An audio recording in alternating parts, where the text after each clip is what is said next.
Welcome to my channel कथावदती।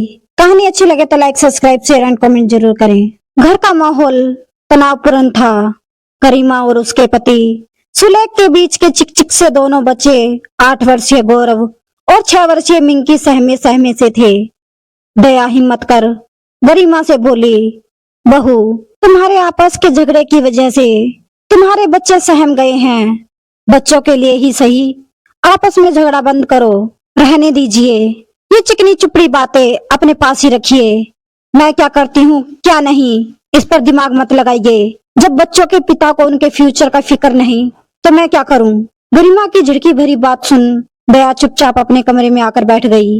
दया की स्थिति बड़ी विचित्र थी। पति के बाद बच्चों ने उनका रहना एक समय तक नियमित कर दिया था। 3 बेटे थे। तीनों के पास 4-4 महीने वह बारी बारी से रहती थी। 4 महीने से एक दिन भी अधिक होने पर बहुएं चिक चिक करने लगती थी। दया जिस भी बेटे के घर जाती स्वागत उसे नसीब नहीं होता।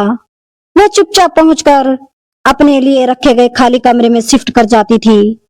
बच्चों से मिक्स होने की मनाही थी। बच्चे अपने कमरे से उन्हें देखने के लिए झांकते रहते, फिर आपस में बातें करते हुए कहते, वह दादी है, पापा की मम्मी। क्या अपने पोते पोतियों से उनका इतना ही परिचय है? क्या उनका स्नेह अपने इन नन्हे मुन्ने पोते पोतियों को मिलना नहीं चाहिए? क्या उन्हें अपने पोते पोतियों के साथ खेलने का सुख सौभाग्य नहीं मिलना चाहिए? आखिर उनमें क्या कमी है जो कोई भी बहू उन्हें साथ नहीं रखना चाहती? दया का इतना ही दोष था कि उसके पास अपनी कोई संपत्ति नहीं थी। संपत्ति के नाम पर एक जर्जर घर था जिसमें वह अकेले नहीं रह सकती थी। सच पूछा जाए तो दया का ध्यान अपने तीनों बच्चों को योग्य बनाने में था।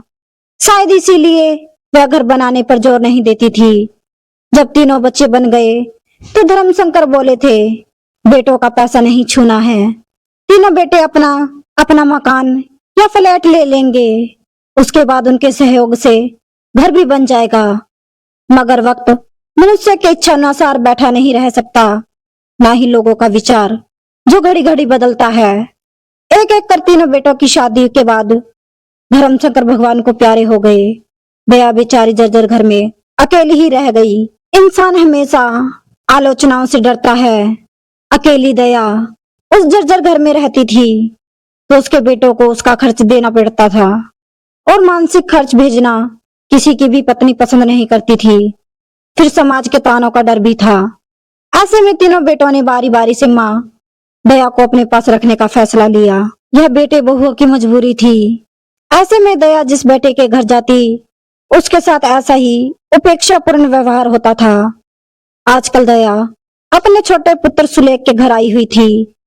गरिमा को सासू माँ दया फूटी आंख नहीं सुहाती थी। दया का पूजा पाठ भजन कीर्तन उसे काटने को दौड़ता। उसे लगता था इस सब से उसके बच्चों की पढ़ाई में खलल पड़ती है, परंतु विरोध तो 4 महीने बाद ही किया जा सकता था।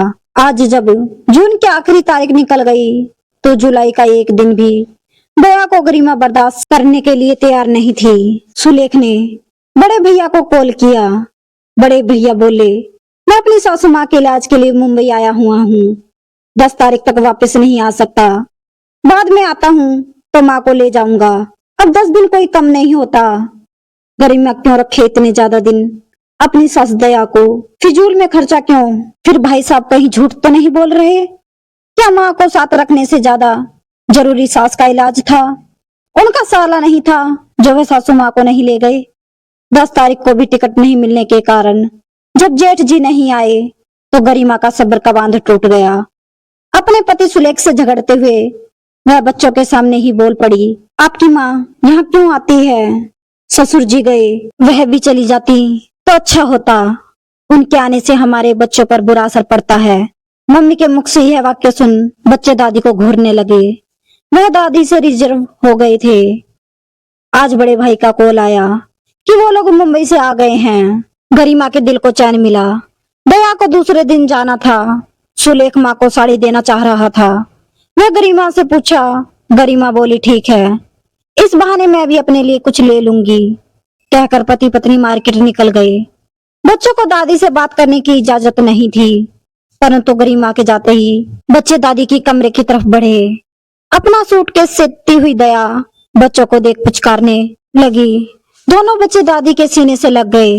दया बोली, मैं कल तुम्हारे बड़े पापा के पास जा रही हूँ, पता है। बड़ा गौरव बोला, मुझे रोकोगे नहीं? दया हंसकर बोली, नहीं। छोटी मिंकी बोली, क्यों?